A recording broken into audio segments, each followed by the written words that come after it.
سمرقند شہر میں امیر تیمور کا خوشنما محل آج معمول سے زیادہ سجایا گیا تھا، اس لیے کہ تیمور کا امیر الامراء سیف الدین سلطنت کے مرکز سے دور چند دن ایران میں گزارنے کے بعد لوٹا تھا۔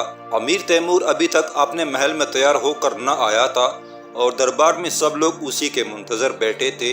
یکایک باہر دالان میں نقاروں پر چوٹ پڑی اور اس کے ساتھ ہی محل کے حاجب نے امیر تیمور کی آمد کی نوید پکارنی شروع کی۔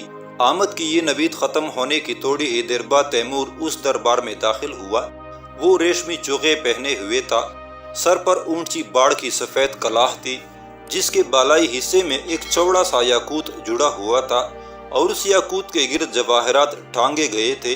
دربار میں بیٹھے سب لوگ اٹھ کھڑے ہوئے تھے اور ہاتھ باندھ کر تعظیم پیش کرنے کے انداز میں کھڑے تھے۔ تیمور نے ان سب کو بیٹھنے کے لیے کہا، پھر اس نے وہاں کا جائزہ لیا۔ تیمور کی اپنی نشست کے قریب اس کا بیٹا شاہ رخ بیٹھا ہوا تھا۔ نوٹ: شاہ رخ امیر تیمور کی دوسری بیوی ملکہ سرائے خانم سے تھا اور شاہ رخ کے ساتھ تیمور کے پوتے محمد سلطان، پیر محمد اور خلیل بیٹھے ہوئے تھے۔ نوٹ: محمد سلطان، پیر محمد اور خلیل امیر تیمور کے سب سے بڑے بیٹے جہانگیر کی اولاد تھے۔ یہ جہانگیر امیر تیمور کی پہلی بیوی الجاقی خاتون سے تھا۔ الجاقی خاتون اور جہانگیر دونوں فوت ہو چکے تھے۔ ان کے بعد تیمور کے ہر دل عزیز جرنیل آق بوغا کی نشست تھی۔ نوٹ: ہیرالڈم آق بوغا کو امیر تیمور کا سب سے طاقتور اور عمدہ ترین تیغزن کہتا ہے اور آق بوغا کے بعد آگے پیچھے کئی قطاروں میں امیر تیمور کے جرنیل بیٹھے ہوئے تھے، جن میں علی توجین، امیر مبشر، عمر بن تابان، رستم برلاس، سویجک بہادر، توکل برلاس زیرک، ابو بکر، شیخ اسلان اور دوسرے بہت سے جرنیل بیٹھے ہوئے تھے۔ یہ تیمور کے تخت کی ایک طرف کی کیفیت تھی، جبکہ تخت کی دوسری سمت پہلی نشست پر امیر الامراء سیف الدین بیٹھے ہوئے تھے۔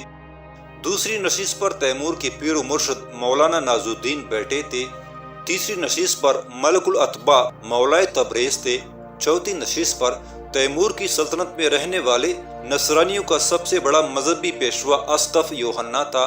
اس کے بعد نشستوں کا یہ سلسلہ ایک قطار کے بجائے کئی قطاروں پر مشتمل کر دیا گیا تھا اور اسقف یوحنا کے بعد ان نشستوں پر دوسرے اراکین سلطنت کے علاوہ بخارا شہر سے آئے ہوئے کچھ لوگ بیٹھے تھے۔ ان میں بخارا کے علماء، درسگاہوں کے شیوخ، خدام دین اور معروف مناظر شامل تھے۔ محل کے اس حصے کو تبریز کے دودیا سنگ مرمر، ہرات کی ثقیل شدہ ٹائلوں، بغداد کے نازک نقرئی کام، فرش بخارا، بلاد شمال کے ابریشم اور قالینوں کے علاوہ خطا کے زربف سے سجا کر انتہائی خوبصورت اور پرکشش بنا دیا گیا تھا، اور پھر سلیقے سے سجائی گئی بزم جیسی حسین محل کے اس حصے میں بالکل سامنے پانی کا ایک فوارہ چھوٹ رہا تھا، جس کا پانی کافی بلندی تک جا رہا تھا، اور جس حوض کے اندر یہ پانی گر رہا تھا اس حوض کے اندر لال لال سیب تیر رہے تھے۔ جس طرف امیر الامراء سیف الدین اور اسقف یوحنا بیٹھے ہوئے تھے، اس سمت ذرا پیچھے ایک باریک اور سفید رنگ کا کافی لمبا اور بلند پردہ تنا ہوا تھا، اور اس پردے کے پیچھے بھی نشستوں کا انتظام تھا، اور ان نشستوں پر اس وقت شاہی حرم کے علاوہ اراکین سلطنت کی عورتیں اور لڑکیاں بیٹھی ہوئی تھیں۔ اپنی نشست کی طرف جاتے ہوئے تیمور اپنے امیر الامراء سیف الدین کے پاس رکا۔ پہلے وہ اسے پرجوش انداز میں گلے لگا کر ملا، پھر اسے مخاطب کیا، اے سیف الدین، مجھے ایران سے تمہارے لوٹنے کی اطلاع کل شام کو ہی مل گئی تھی، پر یہ تو بتاؤ تم ایران میں اتنے دن رہنے کے بعد ہمارے لیے کیا لائے ہو؟ سیف الدین نے بڑی عقیدت مندی سے جواب دیا، اے امیر، آپ اپنی نشست پر بیٹھیں تو میں اس سلسلے میں کچھ کہوں۔ امیر تیمور اپنی نشست کی طرف بڑھا، جس پر خوبصورت اور دل آویز قالین بچھا ہوا تھا اور ارد گرد گول گول تکیے رکھے ہوئے تھے۔ آلتی پالتی مار کر تیمور وہاں بیٹھ گیا، اور اس بار وہاں بیٹھے سب لوگوں کو سنانے کی خاطر اس نے قدر بلند آواز میں پوچھا، اے سیف الدین، اب بتاؤ کیا لائے ہو تم ہمارے لیے ایران سے؟ سیف الدین بھی قدر اونچی آواز میں بولا، اے امیر، میں ایران سے آپ کے لیے 2 چیزیں لے کر آیا ہوں، اور ان 2 چیزوں میں ایک عمدہ اور دوسری نایاب ہے۔ اب بتائیے پہلے کس چیز کو آپ کے سامنے پیش کروں؟ تیمور نے خوشی کا اظہار کیا، پہلے یہ بتاؤ کہ یہ چیزیں کس نوعیت کی ہیں؟ سیف الدین خوشی کے اظہار میں کہہ رہا تھا، اے امیر، جو چیز عمدہ ہے وہ تو ایک لونڈی ہے جس کا نام شاری ملک ہے۔ نوٹ: ایران سے لائی جانے والی یہ وہی شاری ملک نام کی کنیز تھی جس نے نہ صرف تیمور کے خاندان میں ایک طوفان برپا کر دیا بلکہ تیمور کے خاندان میں یہ خونریزی کا باعث بھی بنی، اور وہ اپنے حسن اور خوبصورتی میں ایسی بڑھ کر ہے کہ اپنے اسقف یوحنا کی بیٹی اینجلینا کو چھوڑ کر سمرقند میں شاید ہی کوئی اس جیسی خوبصورت اور پرکشش لڑکی ہو، اور جو بات اسے منفرد بناتی ہے وہ یہ کہ وہ نو عمر ہونے کے علاوہ ایک بے مثل رقاصہ بھی ہے۔ پھر سیف الدین نے مدم سرگوشی میں پوچھا، اگر آپ پسند کریں تو ابھی اسے اندر بلایا جائے کہ وہ اپنا رقص پیش کرے۔ تیمور نے سرگوشی میں سیف الدین کو سمجھایا بخارا سے آئے ہوئے علماء دین کی موجودگی میں شاری ملک کا رقص دیکھنا ممکن نہیں ہے۔ پھر تیمور نے بلند آواز میں پوچھا، اور اے سیف الدین، دوسری چیز جسے تم نایاب کہتے ہو وہ کیا ہے؟ سیف الدین نے اس بار اور زیادہ خوشگون لہجے میں انکشاف کیا، اے امیر، جسے میں نایاب کہتا ہوں وہ ایک غلام ہے، اس کا تعلق ترکوں کے جلاتر قبیلے سے ہے، اور جلاتروں سے آپ بھی محبت رکھتے ہیں۔ اس غلام کا نام نور الدین ہے۔ نوٹ: یہ وہی نور الدین جلاتر تھا جو تیمور کا اعلیٰ ترین جرنیل مانا جاتا تھا اور جسے تیمور اپنے لیے سب سے زیادہ وفادار اور قابل اعتبار خیال کرتا تھا۔ اے امیر، میں نے آج تک اس جیسا کوئی طاقتور اور ماہر تیغ زن نہیں دیکھا۔ جب تیغ زنی کا مقابلہ کرتا ہے تو ایسی للکار بلند کرتا ہے کہ تلوار بھی پانی مانگے، اور اس کے حملہ آور ہونے کی رفتار ایسی بھیانک و ہولناک ہے کہ دریا بھی روانی مانگے۔ اے امیر، میں نے ایک دنیا دیکھی ہے۔ میں نے اپنی زندگی میں جھوٹے لپاٹی کاہنوں، جوتشیوں، فالگیروں، رمالوں، عاملوں اور غیب دانی کا ڈونگ رچانے والوں کو بھی سنا۔ میں نے شہوانیت کے بوت، اخلاقی بندشوں سے آزاد، زن بازاری کی تعریف کرنے والے، لطف و لذت کے پرستار اور جذبات و خواہشات کی رو میں بہہ جانے والے شاعروں کو بھی سنا، پر اے امیر، جو لذت اس غلام کی صحبت میں ہے وہ ان سب لوگوں کی باتوں اور کلام میں بھی نہیں ہے۔ اے امیر، کاہنوں اور رمالوں کی گفتگو میں تو صرف ایک دوسرے کے خلاف نسلی قومی نفرت ہے۔ جو شاعر ہمارے ارد گرد موجود ہوتے ہیں ان کے کلام میں سوائے بے جا تعریف، ڈینگے، طعن، پبتیاں، مشرکانہ حرکات، جھوٹ و مبالغہ، بہتان و ہجو اور محض خیالی وغیر حقیقی مضامین کے سوا کچھ نہیں ہوتا۔ لیکن نور الدین کی تیغزنی دیکھ کر حقیقی جرأت مندی اور نایاب مہارت کا درس ملتا ہے۔ اور پھر اے امیر، نور الدین ابھی نوعمر بھی ہے۔ میں نے نور الدین کو ایک ایرانی تاجر سے خریدا، شاری ملک کو بھی میں نے اسی سے حاصل کیا۔ یہ شاری ملک اس نور الدین کو پسند کرتی ہے، اس پر کئی بار اپنی چاہت کا اظہار بھی کر چکی ہے، پر نور الدین اس سے نفرت کرتا ہے۔ اسے شاری ملک کی عادات پسند نہیں ہیں۔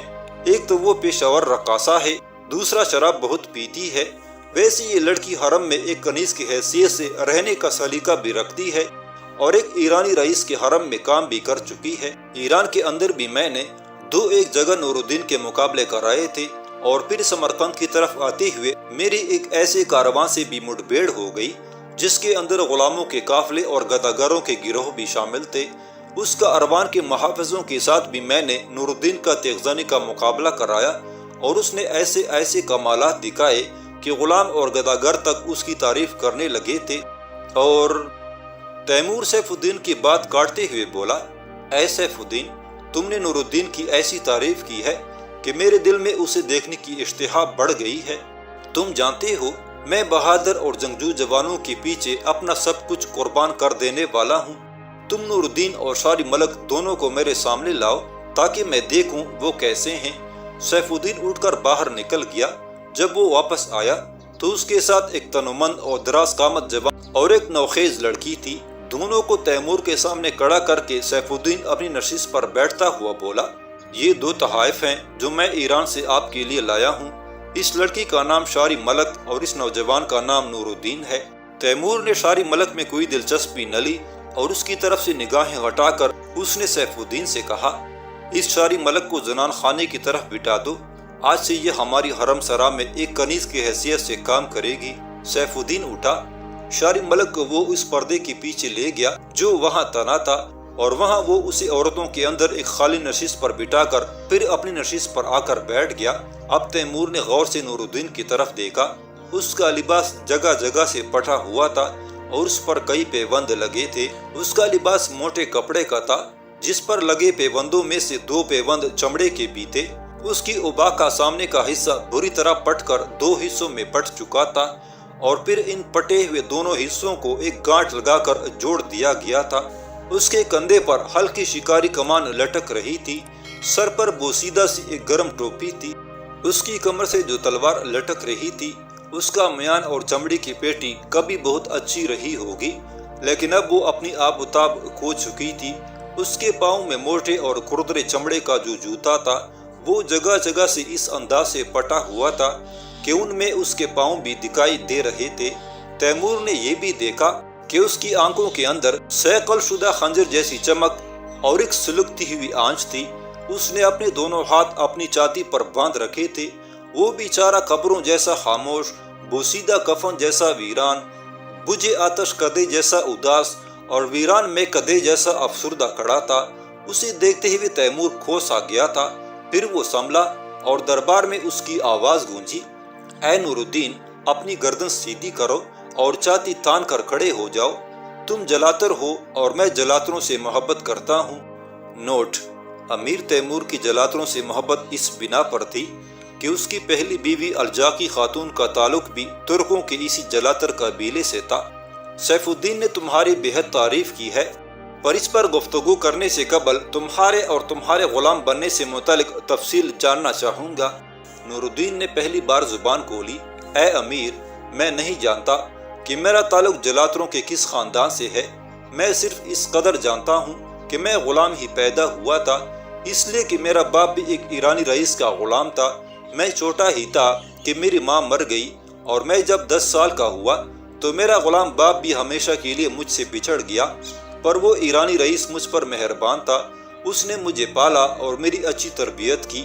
ایک بار شکار کے دوران میں نے ایک چیتے سے اس کی جان بچائی تھی، جس کے لیے اس نے انعام کے طور پر مجھے یہ تلوار اور پیٹی دی جو اس وقت میری کمر سے لٹک رہی ہے۔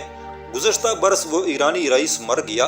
اس کے بیٹے مجھے اچھا نہ سمجھتے تھے، لہٰذا انہوں نے مجھے آقا سیف الدین کے ہاتھ فروخت کر دیا۔ اے امیر، بس یہ ہے میری کل کی داستان۔ اے امیر، میں نے اپنی جسم سے روح تک دھوپ ہی دھوپ دیکھی ہے۔ میری زندگی میں کوئی صحابہ اور سراب نہیں آیا۔ میں ساگر سے کٹا ہوا وہ دھارا ہوں جس کے اندر پانی ہی نہیں، نمی تک ختم ہو جاتی ہے۔ تیمور نے بڑی شفقت سے اس بار کہا، اے نور الدین، اگر تم اپنی تعریف و توصیف کے مطابق ثابت ہوئے تو میں تمہاری قدر شناسی کروں گا اور تم سے تمہاری شہرہ کی لہو کی توقع کیے بغیر تمہاری قدردانی اور حوصلہ افزائی کروں گا۔ پر سیف الدین نے جو تمہاری تعریف کر دی ہے اسے کیسے جانچا اور پرکھا جائے؟ قبل اس کے کہ نور الدین کچھ کہے، سیف الدین اس کی جگہ تیمور کو مخاطب ہو کے بولا، نور الدین کی تیغزنی اور جرأت مندی و طاقتوری کو آزمانے کا سب سے عمدہ اور بہترین طریقہ یہ ہے کہ آپ اپنے اس بڑے دربار میں کسی ایسے تیغزن سے مقابلہ کرا کر دیکھیں جسے آپ سب سے بہتر سمجھتے ہوں۔ اگر نور الدین اسے مات کر دے تو میری کی ہوئی تعریف و توصیف پر مبنی پر حقیقت ہوگی، اور اگر نور الدین ایسا ثابت نہ ہوا تو پھر جو چاہے فیصلہ کرے۔ سیف الدین کی اس گفتگو کا تیمور کے لبوں پر گہری مسکراہٹ بکھر گئی۔ پھر اس نے نور الدین کو مخاطب کیا اور بولا، اے نور الدین، میرے لشکر میں ایک مینک باشی ایسا ہے جو میری نظر میں سب سے بہادر و طاقتور اور سب سے برتر تیغزن اور جنگجو ہے۔ اس بڑے دربار میں اے نور الدین، تم میرے اس مینک باشی کا مقابلہ کرو۔ اگر تم اسے ہرا نہ سکے اور اس کے سامنے چند لمحے بھی ٹھہر گئے تو میں تمہاری قدردانی کروں گا۔ سنو، میرے اس مینک باشی کا نام آک بوغا ہے اور وہ ایک بے مثل تیغزن ہے۔ تیمور ذرا رکا، پھر اس نے سیف الدین کی طرف دیکھتے ہوئے پوچھا، اے سیف الدین، تمہارا کیا خیال ہے؟ نور الدین اور آک بوغا میں سے کون غالب اور کون مغلوب رہے گا؟ بغیر کسی توقف اور تفکر کے سیف الدین نے جواب دیا، اے آقا، ظاہری طور پر جو کچھ میں نے دیکھا ہے اس کے مطابق مجھے امید ہے کہ نور الدین غالب رہے گا۔ جب سے میں نے نور الدین کو خریدا ہے تب سے میں اسے کئی مقابلوں میں آزما چکا ہوں اور آک بوغا بھی میرا خوب دیکھا بالا ہوا ہے۔ تیمور پھر بولا، اے سیف الدین، اس نور الدین سے پوچھو، یہ یہاں میرے ساتھ آک بوغا کے ساتھ مقابلہ کرنے پر آمادہ ہے؟ اگر یہ اپنی رضامندی کا اظہار کرتا ہے